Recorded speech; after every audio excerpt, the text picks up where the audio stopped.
Hello students, welcome again in MKH video series. तो last videos में अपने basic किए थे थोड़े से ग्रामर के। हालांकि अपने उसमें टेंस की चर्चा की थी, लेकिन अपने उसके अंदर कुछ बेसिक्स रूल्स से ग्रामर के वो अपने किए थे। तो आज अपने टेंस को पढ़ेंगे बेटा। और टेंस की डेफिनेशंस अपने पिछली क्लास में आपको जैसे मैंने लिखवाई थी, बहुत सारे बच्चों को शायद याद भी होगी। टेंस की क्या डेफिनेशन लिखवाई थी? A form of verb that shows the time of an action as well as the state of an action is called tense. Okay, simple words में समझें तो किसी एक्शंस का अपने को पर्टिकुलर टाइम के साथ नॉलेज देने वाला क्या होता है? टेंस होता है। आज हम टेंस को कंप्लीटली पढ़ेंगे बेटा। लास्ट क्लास में हमने सब्जेक्ट, वर्ब और ऑब्जेक्ट पे बात कर ली थी। हमने अल्फ़ाबेटिक लेटर्स पे भी बात कर ली थी, और कुछ छोटे छोटे इसके अंदर और ऐसे पोर्शंस थे ग्रामर जो अपने कह सकते हैं इसके बेसिक्स रूल्स के अंदर आते हैं, जो हमने इस पे चर्चा की थी। तो आज हम टेंस को एक नई दिशा देंगे, टेंस पे अपने चर्चा करेंगे। और मेरी ऐसी उम्मीद है मुझे कि आप लोग जो है इसके अंदर पूरा अपना इंटरेस्ट से इस चीज़ को जैसे जैसे मैं करवा रहा हूँ उसको फॉलो करोगे। तो बेटा अपने टेंस को शुरू करते हैं आज। टेंस, हालांकि टेंस जो वर्ड है उसको हिंदी में क्या कहा जाता है? काल कहा जाता है। क्या कहा जाता है? काल कहा जाता है। टेंस वर्ड जो है वो लैटिन भाषा का वर्ड है। कौन सी लैंग्वेज का वर्ड है? लैटिन लैंग्वेज का वर्ड है। और लैटिन लैंग्वेज के टेम्पस वर्ड से लिया गया है, जिसका मीन क्या होता है? टाइम होता है। बात करें टेंस की, तो टेंस को अपने 3 भागों में रखा जाता है। कितने प्रकार होते हैं टेंस के? 3 प्रकार होते हैं। हम स्टार्टिंग से ऐसा पढ़ते आए हैं। तो टेंस का जो फर्स्ट अपने कह सकते हैं काइंड है, जो प्रकार है टेंस का, वो है प्रेजेंट टेंस। कौन सा है बेटा? प्रेजेंट टेंस है। प्रेजेंट टेंस बोले तो वर्तमान काल। कौन सा काल? वर्तमान काल। प्रेजेंट टेंस कौन सा होता है? वर्तमान काल। जो चीज़ अभी चल रही है वो किस काल के अंदर अपने रखेंगे? कौन से टेंस में रखेंगे? वो हम रखेंगे प्रेजेंट टेंस के अंदर रखेंगे। किस में रखेंगे? प्रेजेंट टेंस के अंदर। प्रेजेंट टेंस को क्या बोला जाता है बेटा? वर्तमान काल बोला जाता है। वर्तमान काल। ओके, उसके बाद हम बात करते हैं टेंस के दूसरे प्रकार की। तो टेंस का जो दूसरा रूप होता है वो होता है पास्ट टेंस। कौन सा बेटा? Past tense. पास्ट टेंस को क्या बोला जाता है? भूतकाल बोला जाता है। क्या बोला जाता है बेटा? भूतकाल बोला जाता है। भूतकाल मतलब जो समय बीत चुका है। जो समय बीत चुका है उसको कौन से टेंस में अपने रखते हैं? पास्ट टेंस में रखते हैं। प्रेजेंट टेंस के अंदर जो समय चल रहा है और जो समय आना है उसको हम क्या बोलेंगे? फ्यूचर। फ्यूचर ने अपने जैसे लास्ट क्लास में बात की थी ना, इसको क्या बोलेंगे बेटा? फ्यूचर। इंस्टेड ऑफ फ्यूचर हम इसको क्या प्रोनाउंस करेंगे? फ्यूचर। ओके, और क्या हो गया बेटा? तीसरा टेंस का जो रूप है वो कौन सा हो गया? फ्यूचर। नहीं, गलत पढ़ रहे हो आप। टेंस नहीं होगा ये क्या होगा? एक्शन होगा। अब बहुत सारे बच्चे कहेंगे कि सर ये क्यों, हमने तो इसको टेंस ही पढ़ा है। नहीं बेटा, जो टेंस होता है वो एक्चुअल के अंदर टेंस अपने 2 ही होते हैं। कौन कौन से? प्रेजेंट टेंस और पास्ट टेंस। कहने का मतलब एक व्यक्ति को 2 ही समय का ज्ञान हो सकता है ना, जिस समय में वो रह रहा है और जो समय बीत चुका है। क्या आने वाले टाइम की, आने वाले काल की हम क्या गणना कर सकते हैं? क्या कोई अनुमान लगा सकते हैं? नहीं लगा सकते। वो क्या है? अनिश्चित है। इसलिए अपने कह सकते हैं कि जो टेंस होते हैं वो 2 ही होते हैं, लेकिन अपने को टेंस के रूप कितने पढ़ने होते हैं? 3 पढ़ने होते हैं। फ्यूचर टेंस के रूप में नहीं, हम फ्यूचर एक्शन के रूप में पढ़ेंगे बेटा। किसके रूप में पढ़ेंगे? एक्शन के रूप में पढ़ेंगे। तो एक बार फिर अपने साथ थोड़ी सी डिस्कशंस हो जाए इस चीज़ की। टेंस किसे कहते हैं? A form of verb that shows the time of an action as well as the state of an action is called tense. How many kinds of tenses in English grammatical point of view? There are two main tenses in English language instead of three, and third one is called including as an action, future action. तो बेटा ये बात करते हैं present tense की, past tense की और future की. ये वर्तमान काल हो गया, ये भूतकाल हो गया और ये भविष्य की क्रिया होगी या भविष्य का कार्य हो गया. भविष्य का अपने इसको कह सकते हैं भविष्य का क्रिया कह सकते हैं, भविष्य का क्या कह सकते हैं, भविष्य का रूप कह सकते हैं. लेकिन अपने इसको क्या नहीं कह सकते, भविष्य काल नहीं कह सकते, क्योंकि काल में हम बेटा प्रेजेंट को रखेंगे और या किसको रखेंगे, पास्ट टेंस को रखेंगे. ओके बेटा.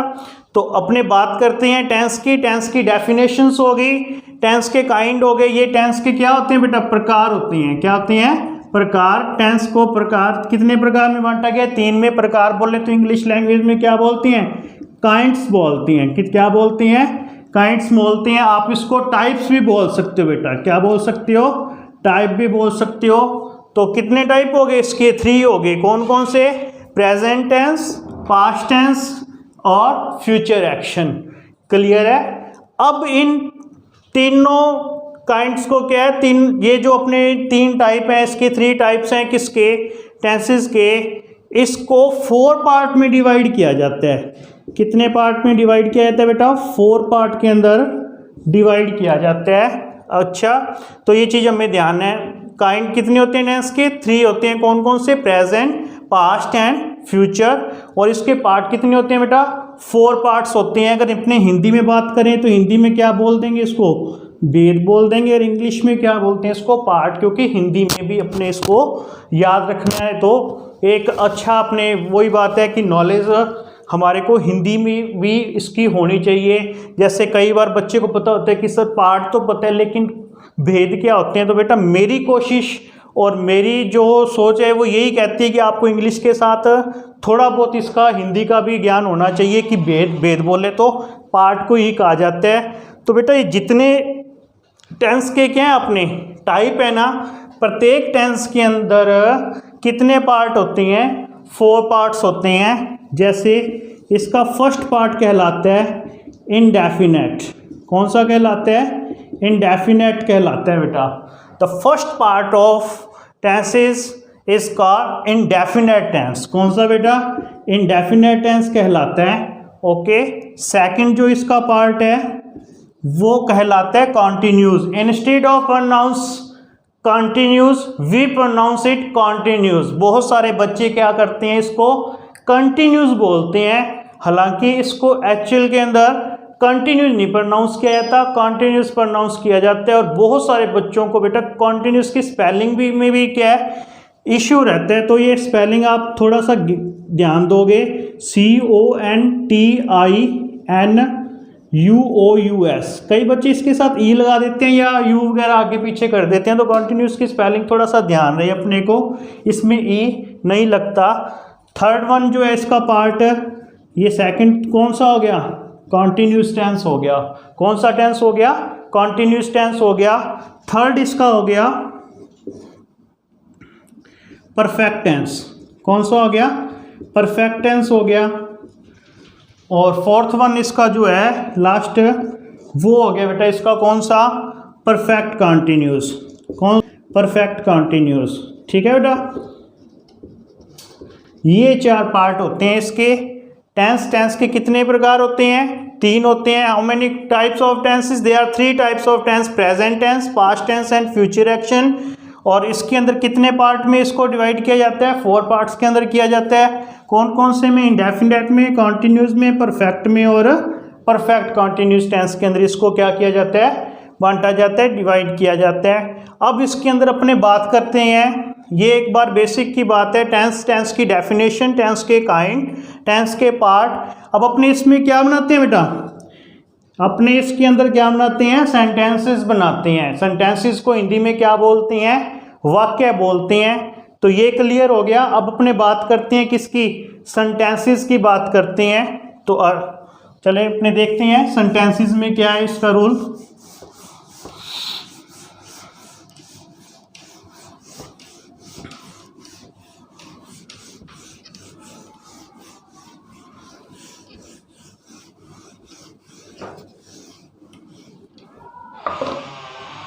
सेंटेंसेस।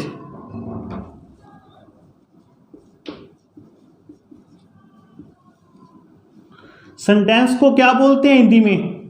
वाक्य बोलते हैं। क्या बोलते हैं? वाक्य बोलते हैं।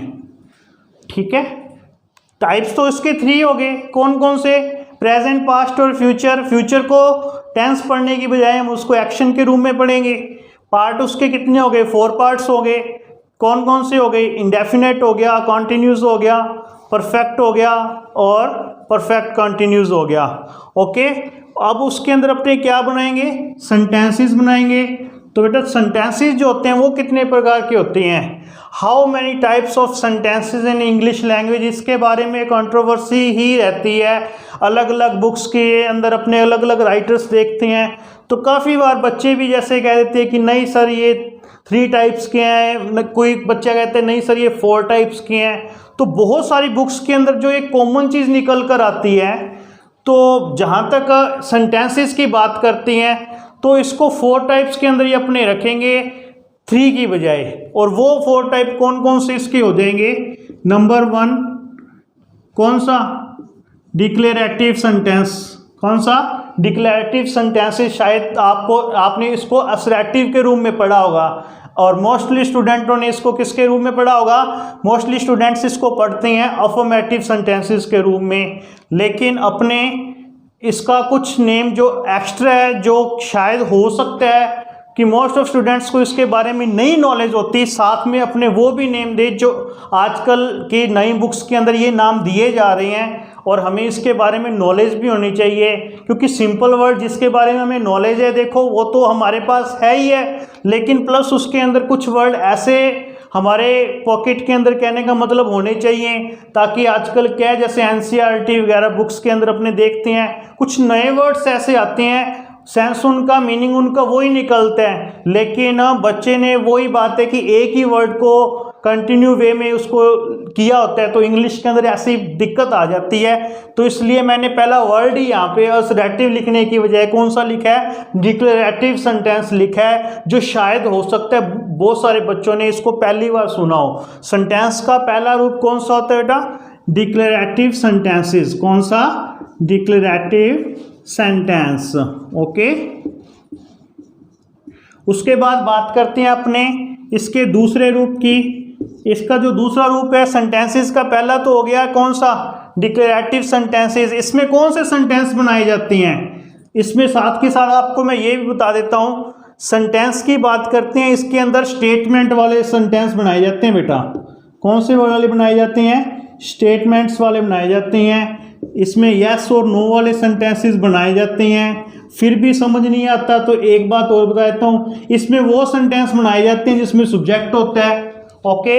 इसमें वो सेंटेंस बनाए जाते हैं जिसमें सब्जेक्ट होता है, वर्ब होती है और ऑब्जेक्ट, तीनों होती हैं। अब आप कहोगे कि सर वो तो हर किसी सेंटेंसेस में होता है, ऐसा नहीं होता।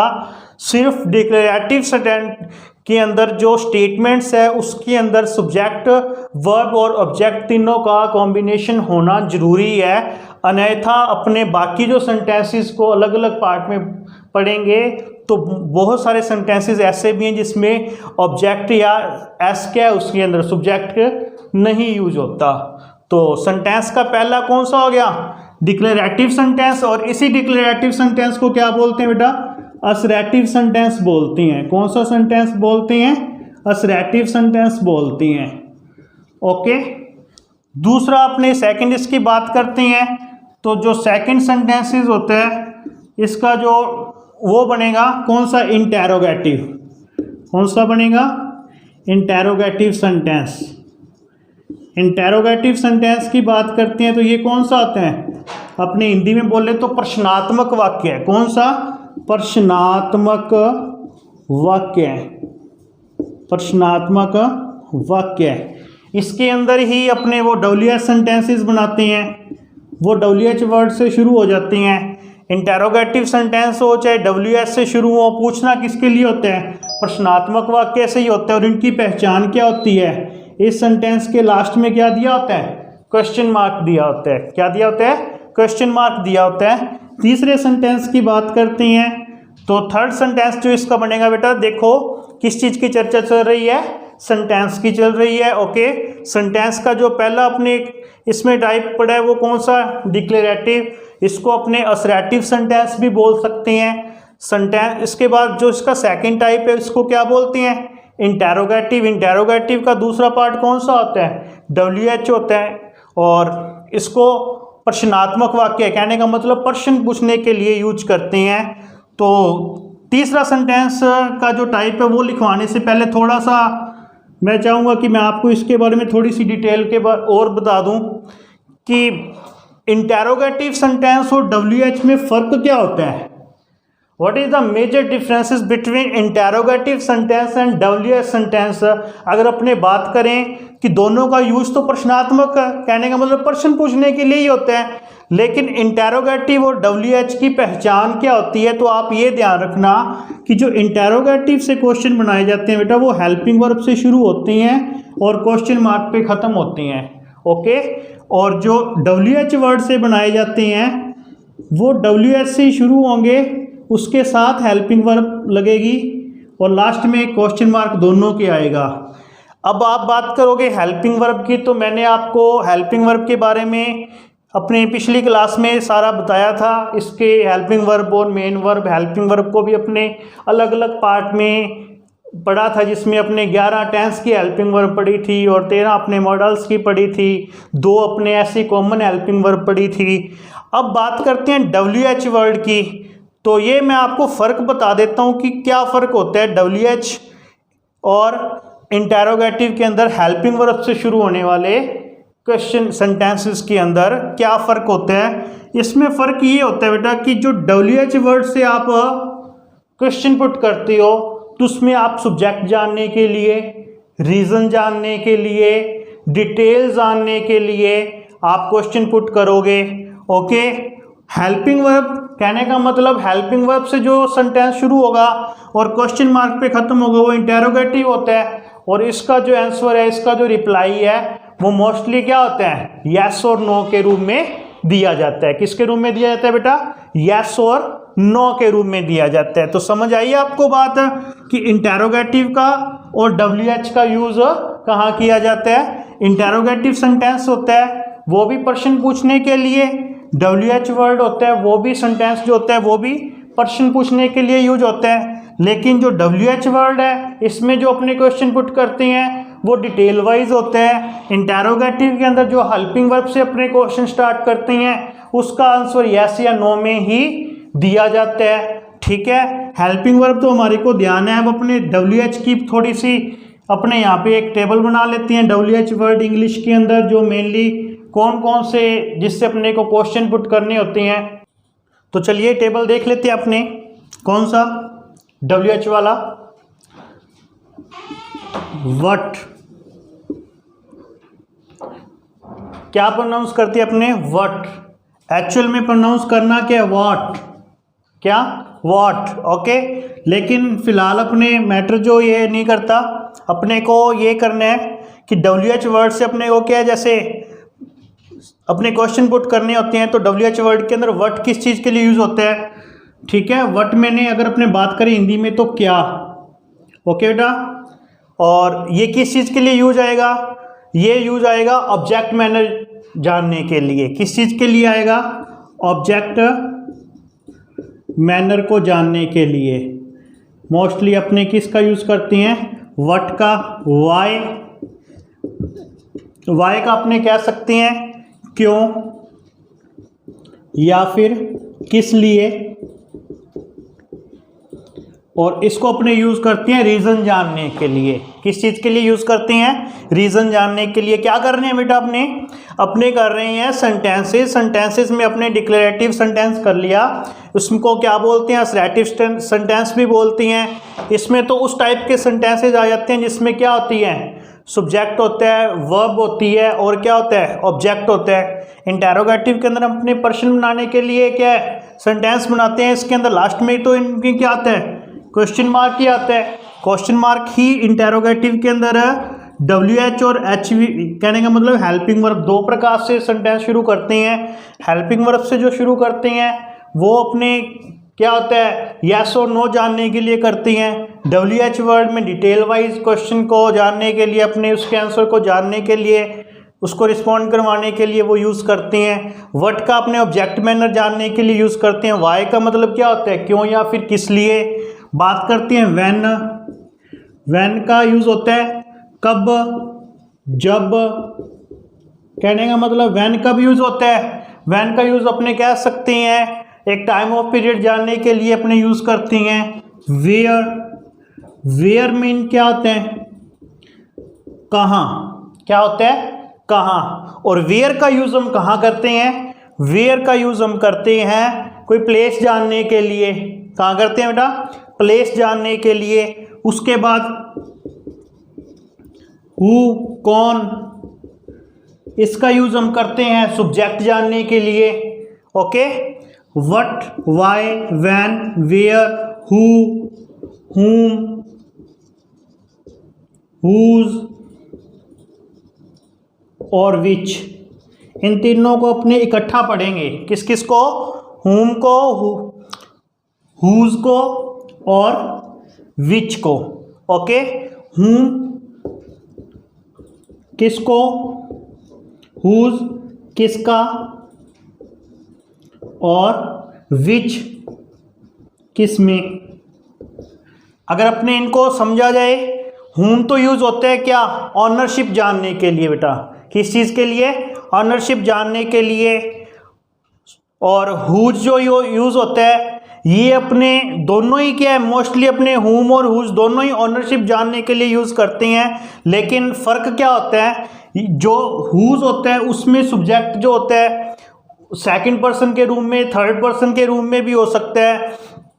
और जो whom होता है मोस्टली क्या होता है, आई के साथ अपने इसकी ऑनरशिप जानने के लिए इसका यूज़ करते हैं। उसके बाद आ जाता है कौन सा अपना विच। विच का मतलब किस में। तो सिंपल सी बात है, अपने ये वर्ड कब यूज़ करती हैं, किस में से, इनमें से। तो ये चीज़ यूज़ होगी ऑप्शन के लिए। जब कोई चीज़ अपने को ऑप्शन वाइज जाननी है तो अपने कौन सा WH वर्ड यूज़ करेंगे बेटा, विच यूज़ करेंगे। अब ये ख़त्म नहीं हुए। अब बहुत सारे बच्चे ये कहेंगे कि सर ये WH वर्ड ही क्यों कहलाते हैं, क्योंकि इसमें जो वर्ड है वो W से या फिर किस से शुरू हो रहे हैं, इनके स्टार्टिंग लेटर H से शुरू हो रहे हैं। तो आगे अपने और बात कर लेते हैं। या मैं साइड में आपको टेबल एक और बना देता हूँ इसका, या फिर इसको यहाँ मैं यहाँ लिख देते हैं।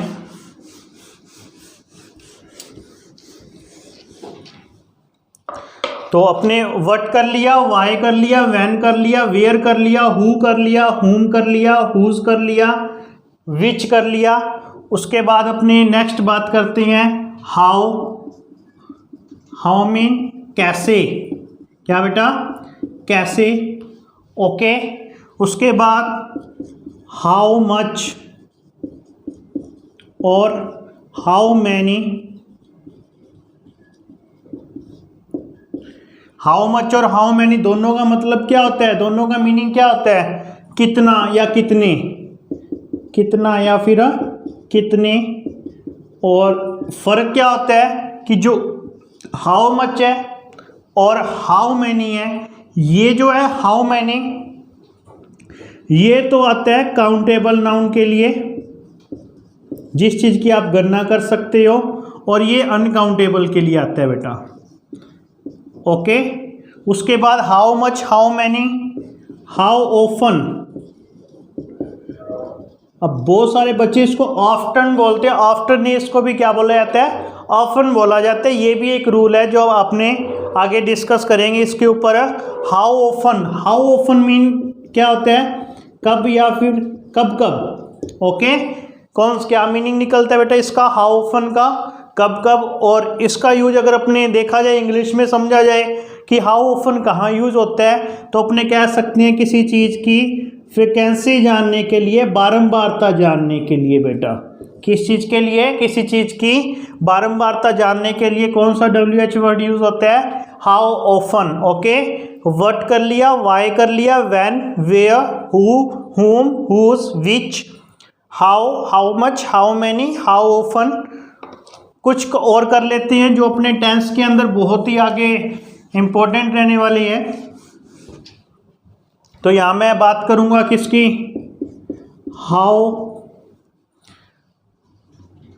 फार, हाउ लॉन्ग। ओके बेटा, इन दोनों का यूज कहाँ किया जाता है, हाउ फार। हाउ फार अगर अपने हिंदी में निकालें तो क्या बनता है, कितना दूर। और कितना दूर बोले जाए तो बेटा किस चीज़ के लिए यूज होगा, अगर इसको इंग्लिश में समझा जाए तो डिस्टेंस जानने के लिए। हाउ लॉन्ग, कितने, और कितनी का मतलब ये कहाँ यूज होगा इंग्लिश में, अगर इसको अपने जाने की कोशिश करें, अगर इसको इंग्लिश में अपने बोलें तो कहाँ यूज करते हैं, हाउ लॉन्ग का लेंथ जानने के लिए। कैसे, लेंथ जानने के लिए। ओके, हाउ फार हो गया, हाउ लॉन्ग हो गया, हाउ ऑफन हो गया, हाउ हो गया, हाउ मच हो गया, हाउ फार हो गया, व्हाट हो गया, व्हाई, व्हेन, वेयर, हु, हुम, हुज, विच। ये क्या है बेटा, ये WH वर्ड है। ओके, एक बार मैं फिर इसको रिपीट कर देता हूँ कि हम क्या कर रहे हैं, हम सेंटेंस कर रहे हैं। इससे पहले हमने क्या किया था, टेंस के टाइप लिखे थे। टेंस के टाइप के बाद हमने उसको पार्ट में बांटा था। कितने पार्ट किए थे उसके, 4 पार्ट्स किए थे।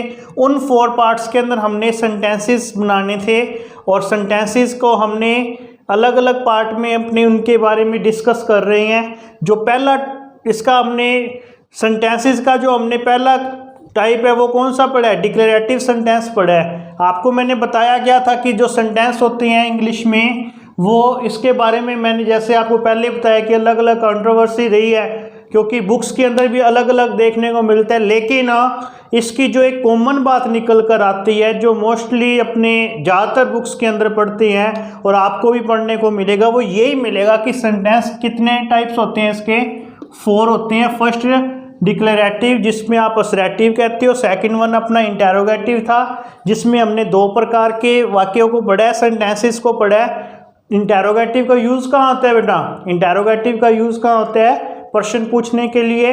ये 2 टाइप्स के होते हैं, इस एक तो हेल्पिंग वर्ब से शुरू होने वाले और एक WH वर्ड वाले से, और वो मैंने आपको यहाँ पर लिखा दिए। और जो फ़र्क है इनमें क्या है कि जो फर्स्ट वन जो सेंटेंस का टाइप है उसमें तो सब्जेक्ट भी आएगा, वर्ब भी आएगी और क्या आएगा, ऑब्जेक्ट भी आएगा। लेकिन जो अपना इंटेरोगेटिव है उसके अंदर क्या होता है, उसके अंदर अपने हेल्पिंग वर्ब से शुरू करते हैं उस सेंटेंस को, या फिर करते हैं WH वर्ड से। हेल्पिंग वर्ब से शुरू करते हैं येस और नो जानने के लिए, और WH वर्ड में उसका अलग अलग सेंस जानने के लिए अपने उसका यूज़ करते हैं।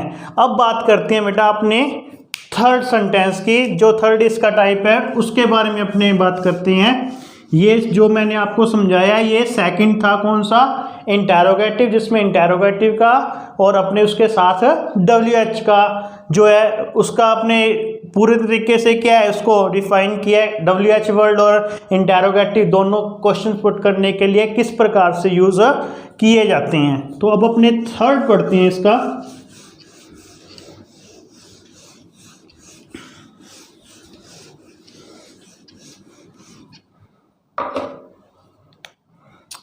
ये अपने पढ़ चुके हैं बेटा। सेकंड अभी अपने जिस पे बात की है कौन सा, इंटेरोगेटिव। कौन सा बेटा, इंटेरोगेटिव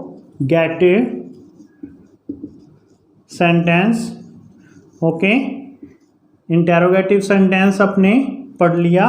अब अपने थर्ड वन इसका पढ़ेंगे।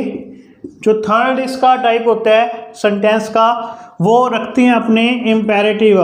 कई बच्चे इसको इम्पेरेटिव बोलते हैं। लिखने में और प्रोनाउंस करने में इंग्लिश के वर्ड का फ़र्क होता है। ये क्यों होता है, सबसे पहले तो ये जान लेना ही बहुत ज़रूरी है, क्योंकि कई बार बच्चा कहते हैं कि ये देखो सर इसका कॉम्बिनेशन तो इस प्रकार से बनता है, फिर इसको प्रोनाउंस ऐसे क्यों किया जाता है। उसका रीज़न ये होता है, इंग्लिश में एक टॉपिक है बेटा, हालांकि वो बड़ी क्लासों की बात है, उस टॉपिक का नाम है सिलेबल। उस सिलेबल के अकॉर्डिंग इंग्लिश में उस वर्ड को किस वर्ड के साथ मैच करके उठाया जाता है, वो अलग अलग पार्ट में एक वर्ड को अपने जैसे अपने वो एक प्रकार का अलग अलग हिस्सों में वर्ड को बांट देना, उस हिसाब से उसको प्रोनाउंस करने के रूल रेगुलेशंस होते हैं। और जब जैसा कि अपने को छोटी क्लासों में कई बार ऐसा लगता है कि नहीं इस वर्ड को लिखने में तो ये ऐसा आता है लेकिन बोलने में ऐसा क्यों आया, तो वो जब अपने टॉपिक करते हैं, जब अपनी बड़ी क्लासों में आगे आने वाली क्लासों में करते हैं या आप करोगे तो आपको उसकी भी नॉलेज हो जाएगी। फिलहाल के लिए आप इतना ही ध्यान रखो कि उसको इसलिए बोला जाता है क्योंकि ये लेवल के अकॉर्डिंग प्रोनाउंस किया जाता है, इनका उच्चारण होता है। ठीक है, तो थर्ड वन जो सेंटेंस है वो कौन सा बनता है बेटा, इंपेरेटिव बनता है। इंपेरेटिव सेंटेंस जो होता है, इंपेरेटिव सेंटेंस जो होता है वो डिक्लेरेटिव या असर्टिव से किस प्रकार से अलग होता है, इसमें जो सेंटेंस जो है वो किसके ऊपर बेस्ड होता है, मेन वर्ब के ऊपर बेस्ड होता है। ओके, इंपेरेटिव सेंटेंस जो होता है वो किसके ऊपर बेस्ड होता है बेटा, मेन वर्ब के ऊपर बेस्ड होता है। इंटेरोगेटिव सेंटेंस जो होता है वो हेल्पिंग वर्ब पे होता है और इंपेरेटिव सेंटेंस है वो मेन वर्ब पे होता है। इंपेरेटिव सेंटेंस के अंदर अपने कौन से प्रकार के सेंटेंसेस पढ़ते हैं वो मैं आपको बता देता हूँ। जैसे इंस्ट्रक्शंस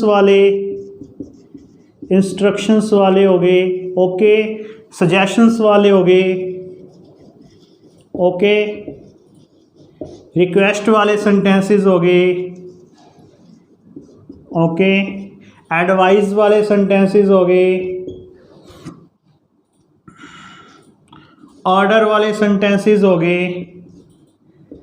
ये इस प्रकार के सेंटेंस जो है वो अपने किस में पढ़ते हैं, इंपेरेटिव के अंदर पढ़ते हैं, जो मेन वर्ब से स्टार्ट होते हैं, या कह सकते हैं कि उनमें जो मेन वर्ब है वो डोमिनेट करती है। जैसे मैं आपको कह दूं इसके अंदर इस प्रकार के, जैसे मैंने कह दिया open the door, open the door, अभी इंस्ट्रक्शंस है।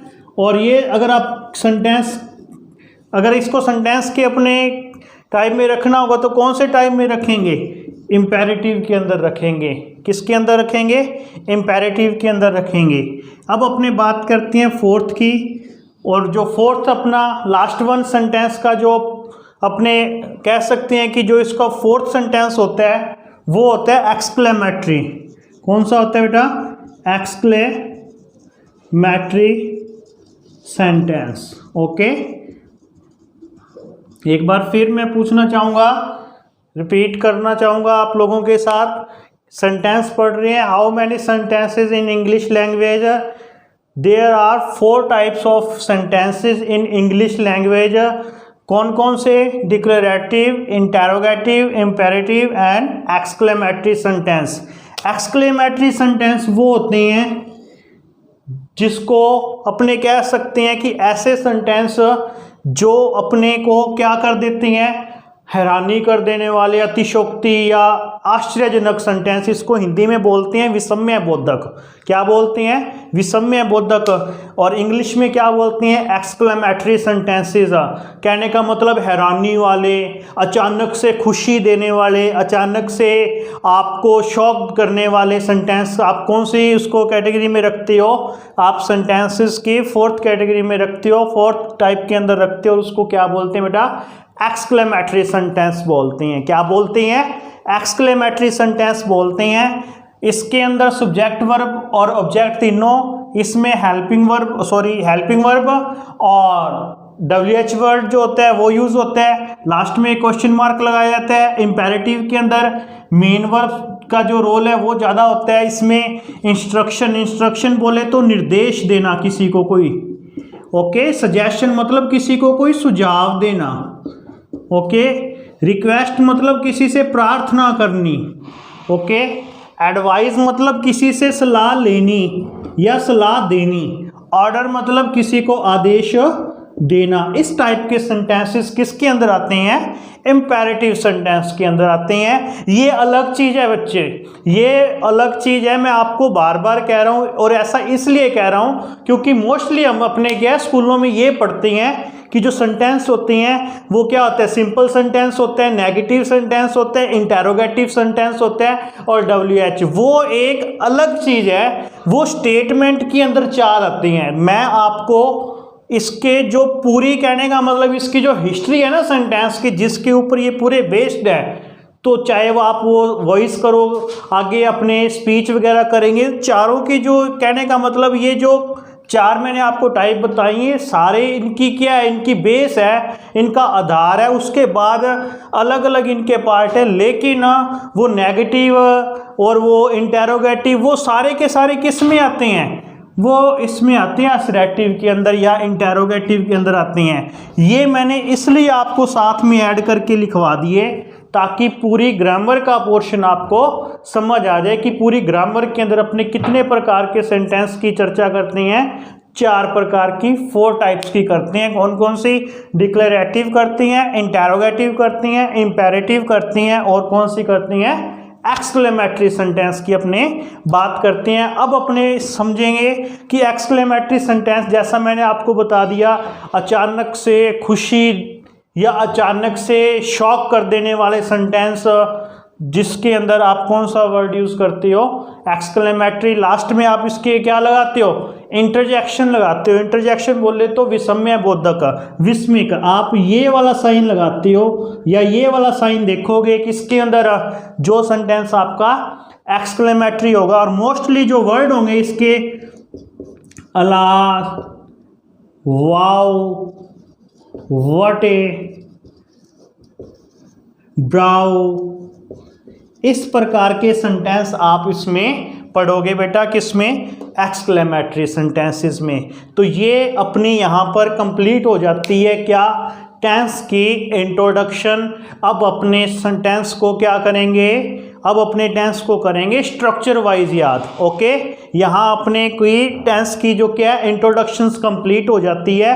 एक बार मैं फिर आपको फास्टली रिपीट करवा देता हूँ। What is tense? A form of verb that shows the time of action as well as the state of an action is called tense. How many types of tense in English language? According to grammatical point of view, grammar के point of view से देखा जाए तो कितने बेटा? 3। कौन कौन से? प्रेजेंट, पास्ट और फ्यूचर। फ्यूचर एक एक्शन के रूम में जिसके अंदर अपने क्या है, इसको 4 भागों में बांटा है। How many parts of tense each? Type of tense, कहने का मतलब टेंस के जो 3 टाइप हैं उसके ईच पार्ट, प्रत्येक भाग को, प्रत्येक टाइप को कितने पार्ट में डिवाइड करती हैं? अपने 4 पार्ट में डिवाइड करते हैं। और वो 4 पार्ट अपने पढ़ लिए थे। कौन कौन से? Indefinite, continuous, perfect and perfect continuous. Okay, उसके बाद अपने क्या बात की थी? उसके बाद हमने बात की थी सेंटेंसेस की। सेंटेंसेस हमने 4 टाइप्स के हैं। कौन कौन से बेटा? डिक्लेरेटिव। डिक्लेरेटिव बोले तो कौन सा?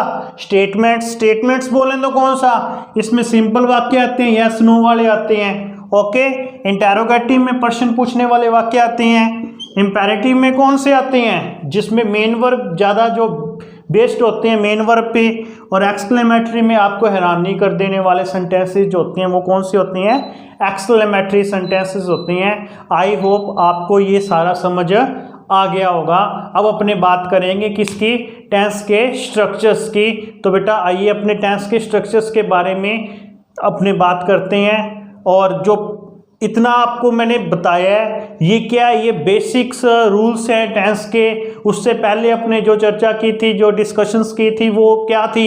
एक ग्रामर की बेसिक कह सकती हो कि वो पूरी की पूरी जो ग्रामर की वो बिल्डिंग है ना, वो सारी की सारी इसके ऊपर स्टैंड करती है। तो इस चीज़ की नॉलेज होनी हमारे को बहुत ही ज़्यादा ज़रूरी है। अब रही बात, अगर अपने बात करें कि सिलेबस के अकॉर्डिंग हमारे को टेंस में क्या कुछ पढ़ना होगा, तो हमारे को टेंस के अंदर बेटा हेल्पिंग वर्ब तो मैंने आपको सारी वो बता ही दी है। उसके अलावा मेन वर्ब आपको उपलब्ध करवा दी जाएगी। ओके, उसके बाद अपने बात करती हैं कि हमारे को अगर अपने देखें जाए सिलेबस अपने क्लास के पॉइंट ऑफ व्यू से, तो अपने को वहाँ पर वर्ब पूछी जाती है, लेकिन वर्ब सिद्धि तो अपने उसको बता नहीं सकते। इसके लिए अपने को प्रत्येक टेंस के प्रत्येक पार्ट के स्ट्रक्चर्स याद होने चाहिए विद इन एडवर्ब के साथ, तब जाकर वो अपनी होगी। लेकिन ये अपने कवर करेंगे स्टेप बाय स्टेप। एक बार जो ये है, ये सारे के सारे बेसिक थे। अब अपने टेंस को एक एक पार्ट को कंप्लीटली स्ट्रक्चर्स, उसके एग्जाम्पल्स, उसकी एडवर्ब और correct form of the verb जो हमारे पेपर की डिमांड है और जो हमारे पेपर में पूछे जाते हैं, वो इसको क्लियर करेंगे और इसको इस प्रकार से क्लियर करेंगे कि शायद आपको भविष्य के अंदर, फ्यूचर के अंदर कभी भी इसको दोबारा से देखने की ज़रूरत ना पड़े, ऐसा मेरा मानना है। ओके स्टूडेंट्स, आज की क्लास में इतना ही। तो यहाँ तक अपने आप को मैं फिर एक बार बता देना चाहता हूँ, यहाँ तक अपने टेंस के जो बेसिक इंट्रोडक्शंस है उसके ऊपर चर्चा कर ली है। अब अपने नेक्स्ट वीडियोस के अंदर टेंस को क्या है, प्रत्येक पार्ट के अंदर स्ट्रक्चर वाइज पढ़ेंगे जो हमारे सिलेबस की डिमांड है। एक बार जो बेसिक जितना मैंने करवाया है, आई होप आप उसको एक बार बार बार जितने भी बार आप चाहो रिपीट कर करके उसको अपना क्लियर करो। और मुझे उम्मीद है कि ये बेसिक जितनी भी मैंने आपको इंट्रोड्यूस करवाई हैं, ये सारे बेसिक रूल्स एंड रेगुलेशंस को आप अच्छे से कवर कर लोगे। तो मिलते हैं अपने नेक्स्ट वीडियो में जिसमें अपने कंप्लीट टेंस को स्ट्रक्चर वाइज करेंगे। Thank you.